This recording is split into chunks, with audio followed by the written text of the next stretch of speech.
Hi dear aspirants, ఈ క్లాస్లో మనము పేపర్ 5 సైన్స్ అండ్ టెక్నాలజీలో ఉన్నటువంటి సెక్షన్ 2 ఈ సెక్షన్ 2లో ఉన్నటువంటి సెకండ్ చాప్టర్ గురించి ఒకసారి డిస్కస్ చేద్దాం.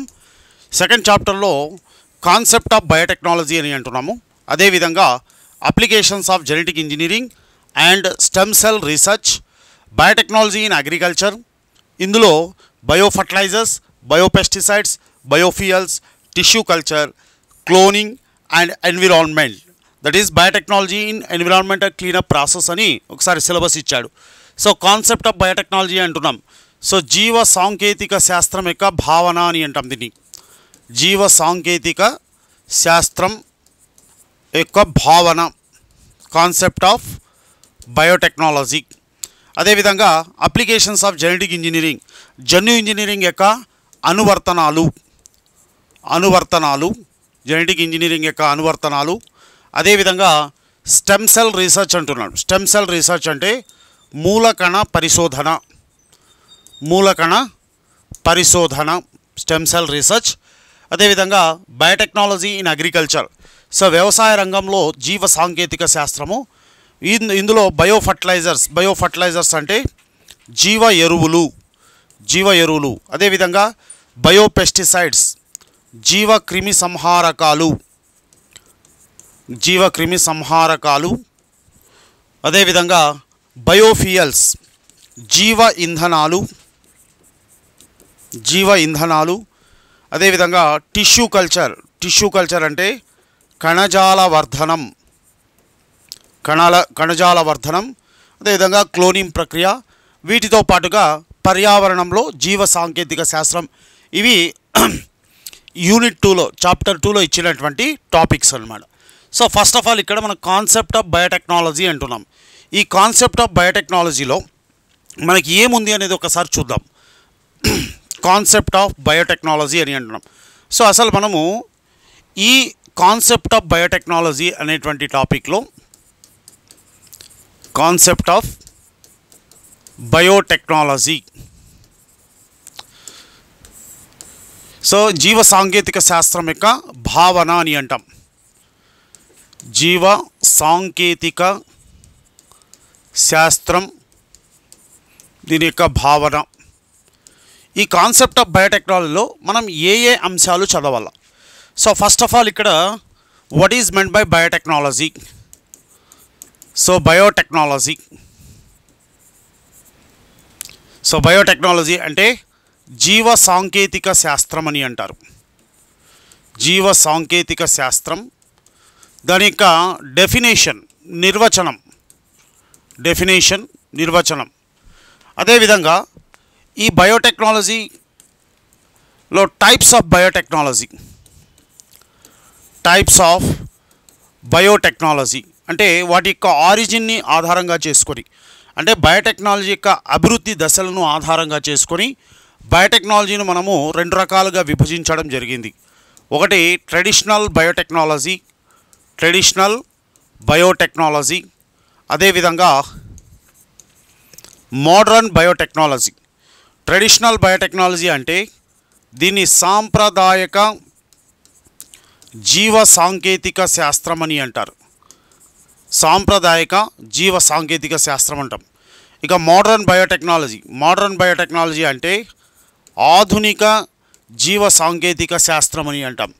సో ఇది ఈ బయోటెక్నాలజీ యొక్క అభివృద్ధిని based on the origin, so ఎక్కడ నుంచి ఆవిర్భవించింది బయోటెక్నాలజీ అనే దాన్ని బట్టి. ఆ తర్వాత బ్రాంచెస్ ఆఫ్ బయోటెక్నాలజీ,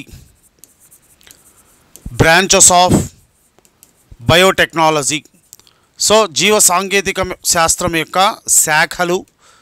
ఈ ఫైనల్గా అప్లికేషన్స్ ఆఫ్ బయోటెక్నాలజీ,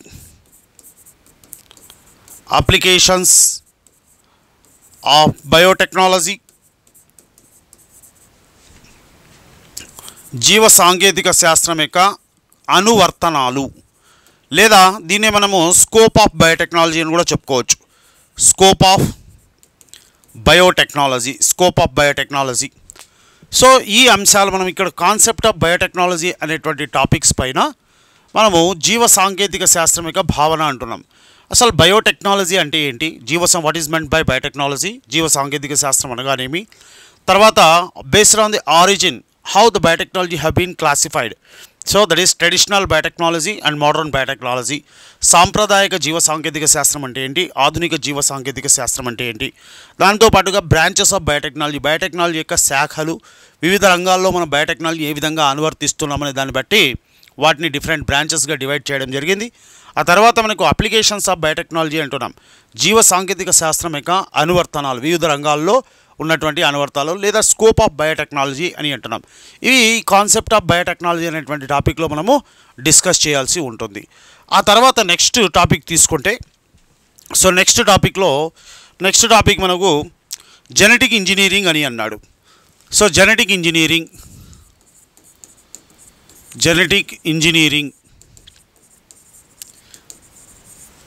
సో జన్యు ఇంజనీరింగ్ అని అంటాం దీన్ని. జన్యు ఇంజనీరింగ్. అసలు ఈ జెనెటిక్ ఇంజనీరింగ్ అంటే ఏంటి, ఇందులో బేసికల్గా మనకు జెనెటిక్ ఇంజనీరింగ్ యొక్క ప్రాసెస్, ఓవరాల్ ప్రాసెస్ ఏముంది, so basic principle or basic concept of genetic engineering జన్యు ఇంజనీరింగ్ యొక్క ప్రక్రియ అని అంటాం. సో లేదా దీంట్లోనే మనము ఆర్డిఎన్ఏ టెక్నాలజీ అని అంటాం. ఈ ఆర్డిఎన్ఏ టెక్నాలజీ అంటే ఏంటి, ఇందులో ఇన్వాల్వ్ అయినటువంటి ప్రాసెస్ ఏంటి, ఆ తర్వాత మనకు applications of genetic engineering. So applications of genetic engineering, జన్యు ఇంజనీరింగ్ యొక్క అనువర్తనాలు, అదేవిధంగా constraints of genetic engineering, constraints of genetic engineering లేదా జన్యు ఇంజనీరింగ్ యొక్క హజార్డ్స్ ఏమున్నాయి, సో మనకు ఛాలెంజెస్ ఏమున్నాయి, కన్స్ట్రైంట్స్ లేదా ఛాలెంజెస్ అని అంటాము. ఈ ఛాలెంజెస్ ఏమున్నాయి అనేటువంటి అంశాలని మనం ఇక్కడ జెనెటిక్ ఇంజనీరింగ్ ప్రాసెస్లో డిస్కస్ చేయడం జరుగుతుంది. సో వీటన్నిటితో పాటుగా ఓవరాల్గా బయోటెక్నాలజీ యొక్క అప్లికేషన్స్ అని చెప్పాం కదా, ఈ అప్లికేషన్స్లోనే మనకు జెనెటిక్ ఇంజనీరింగ్ యొక్క అప్లికేషన్స్ కూడా డిస్కస్ చేయడం జరుగుతుంది.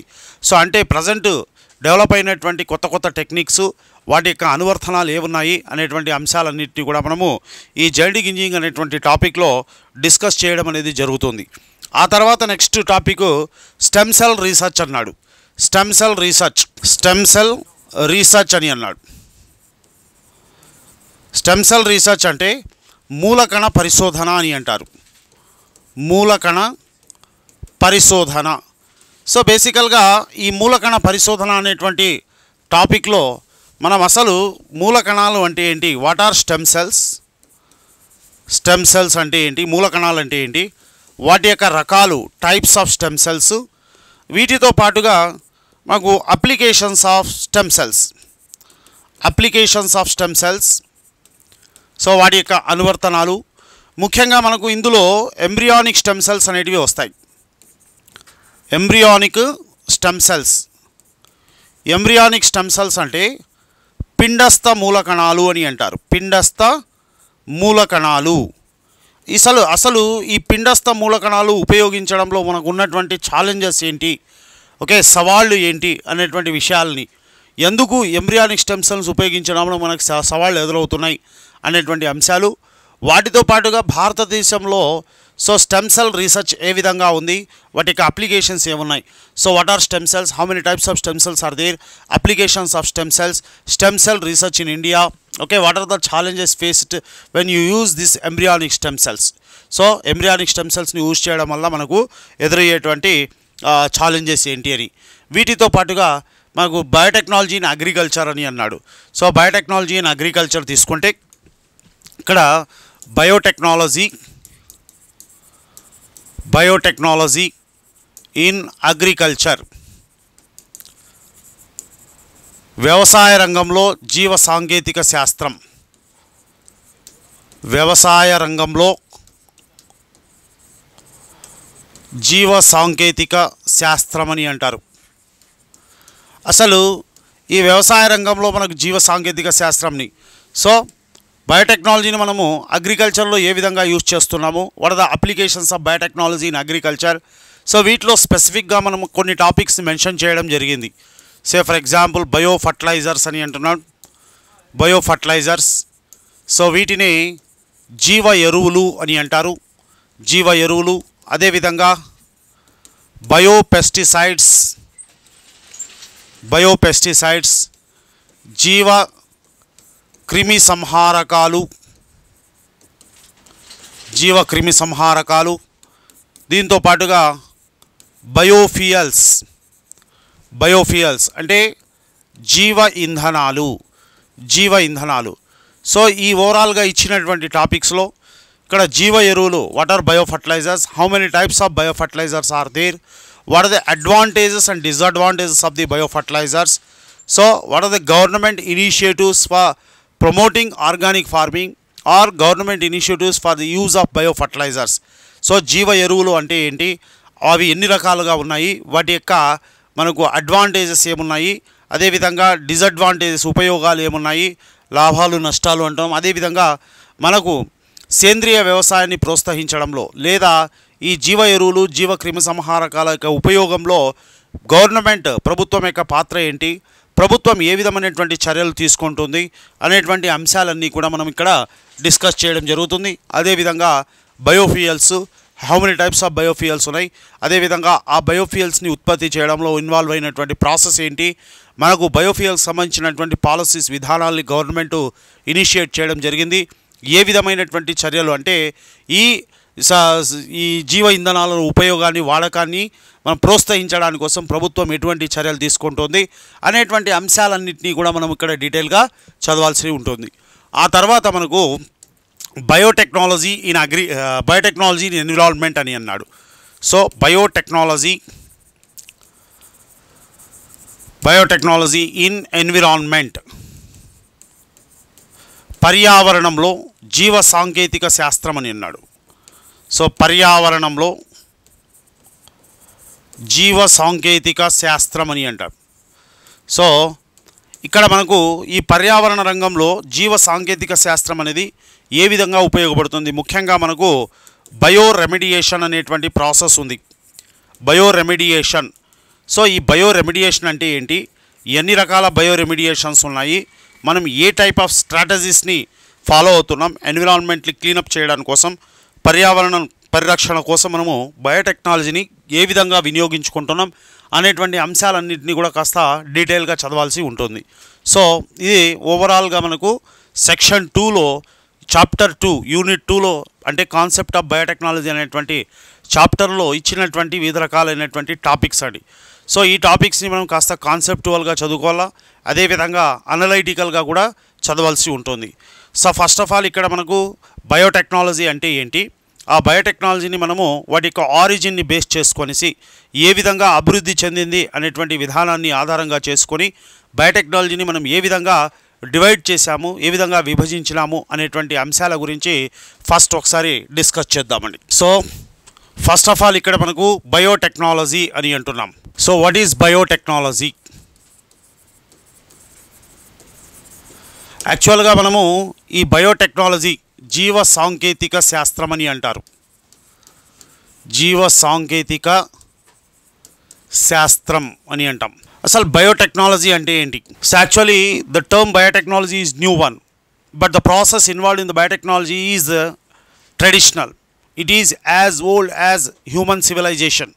మానవ నాగరికత అభివృద్ధి చెందినప్పటి నుంచే మనకు బయోటెక్నాలజీ అనేది అభివృద్ధి చెందుతూ వచ్చింది. కాకపోతే ఈ మధ్య కాలంలో 19వ శతాబ్దంలో 20వ శతాబ్దంలో మనకు సాంకేతికత అనేది డెవలప్ అయింది, టెక్నాలజీ అనేది అభివృద్ధి చెందింది. సో కాబట్టి మనం కొత్త విధానాలని మనం ఉపయోగించుకోవడము జరుగుతుంది.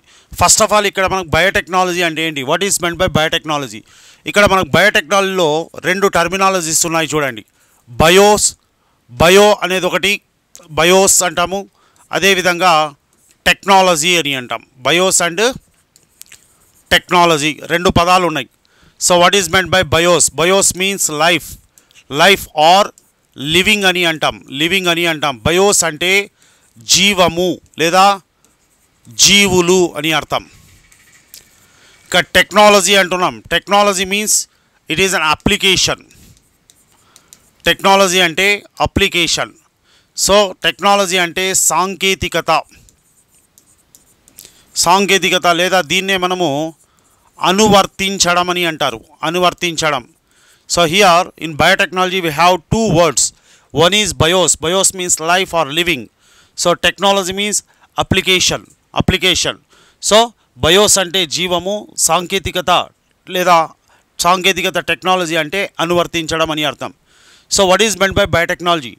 So this biotechnology is an applied branch of science in which various types of living organisms can be utilized to produce various valuable products by using sophisticated techniques or sophisticated equipments. So biotechnology is an applied branch of science in which various types of living organisms can be utilized. So here various types of living organisms. Biotechnology is an applied branch of science in which various types of living organisms can be utilized to produce the valuable products by using sophisticated techniques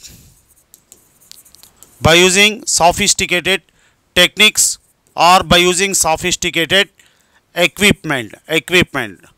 so చూడండి, ఇక్కడ జీవ సాంకేతిక శాస్త్రం అంటున్నాం. ఇది ఒక అనువర్తిత శాఖ అంటే అప్లైడ్ బ్రాంచ్.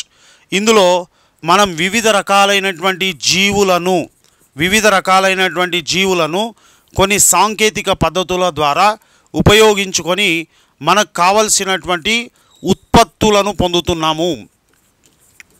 సో వివిధ రకాలైనటువంటి సాంకేతికలను వినియోగించుకొని మనము వివిధ రకాల ఉత్పత్తులను పొందుతున్నాం. సో దీన్నే మనం ఏమంటామంటే జీవ సాంకేతిక శాస్త్రం అంటారు.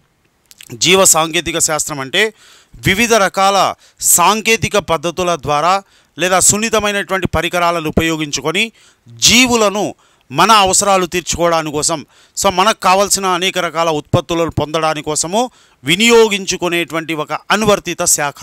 దీన్నే మనము బయోటెక్నాలజీ అంటున్నాం. సో ఇక్కడ మనకు జీవులు అంటున్నాం. సో లివింగ్ ఆర్గానిజమ్స్ అని అంటున్నాం, లివింగ్ బీయింగ్స్. సో ఈ జీవులలో మనకు అనేక రకాల జీవులు ఉన్నాయి.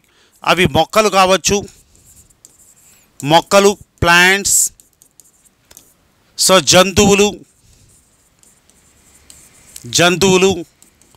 యానిమల్స్, అదేవిధంగా సూక్ష్మజీవులు.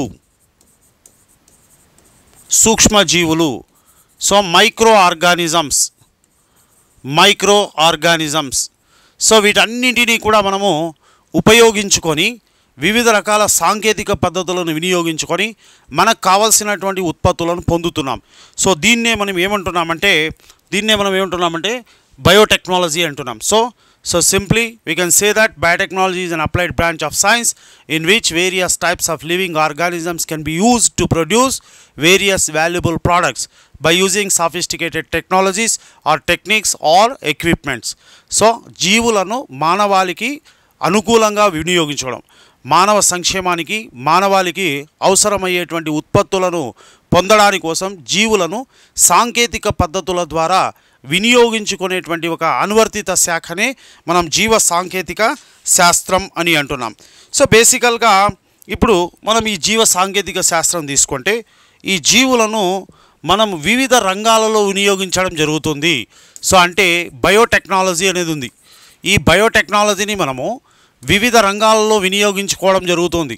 So this biotechnology can be applied in medicine, it can be used in agriculture, or it can be used in the industry, or the biotechnology can be used in the environmental cleanup process.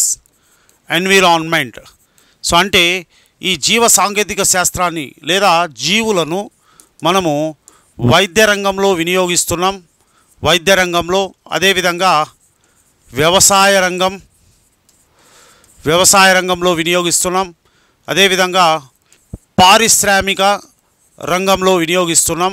అదేవిధంగా పర్యావరణ రంగంలో మనకు ఈ జీవ సాంకేతిక శాస్త్రాన్ని వినియోగించడం అనేది జరుగుతోంది. సో బేసికల్గా ఈ జీవ సాంకేతిక శాస్త్రం అనేటువంటి పదం, బయోటెక్నాలజీ అనే టర్మినాలజీ అనేది ఇప్పుడు కొత్తది.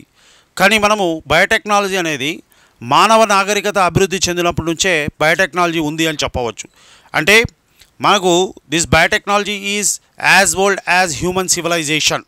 సో ఎట్లా అంటే మానవుడు నాగరికత అభివృద్ధి చెందినప్పుడే మానవుడు తన చుట్టుపక్కల ఉన్నటువంటి జీవులను మచ్చిక చేసుకోవడము, వాటిని సాగులోకి తీసుకురావడం అనేది జరిగిందనమాట. సో ఆ విధంగా మనకు బయోటెక్నాలజీ అనేది మానవుడు అభివృద్ధి చెందుతున్నప్పటి నుంచే బయోటెక్నాలజీ కూడా అభివృద్ధి చెందింది అని చెప్తున్నాం అన్నమాట.